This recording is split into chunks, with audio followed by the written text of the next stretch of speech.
واحكي لنا عن فرق ما بين محمد في العطله الصيفيه اللي عنده نادي ومحمد بشار اللي ما عنده نادي، قارنا بينهم الاثنين. انا والله كنت زي عمر، انه كله كشاف. كنا حتى يعني في المدرسه احيانا نفس المدرسه بتعمل نادي صيفي، فاحيانا كنت اشترك بنفس النادي الصيفي تبع المدرسه. طب ايش الفرق بين محمدين؟ محمد بشار اللي قاعد في البيت ما عنده نادي صيفي، ومحمد بشار اللي مشارك في النادي الصيفي. اتوقع هو محمد نفسه يعني. هو هلا محمد واحد اوكي تمام مزبوط، يعني مش راح يكون اكثر. مش مفصوم شخصيا انا. لا مش مبسوط، انا بقول لك تخيل محمد بشار لا، لو بمزح شارك بمزح في نادي بمزح. أنا صيفي بحكي لك، أنا ومحمد لو ما شارك في نادي صيفي. هلا لو مش مشارك في نادي صيفي اكل شرب انا بهالعطله. حكون زهقان.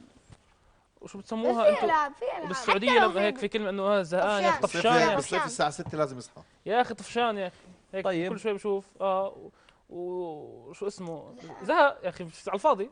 طيب شو ولما تكون مشارك في النادي؟ يا اخي بصحى بكير، بروح بتعلم، بنبسط مع اصحابي، وشو فرق والله زي ما فرق. بيقولوا محمد بشار بس فلا. بكير كتير. ايه انت بتصحى كتير محمد بكير يمكن اليوم كتير. اي ساعه صحيت؟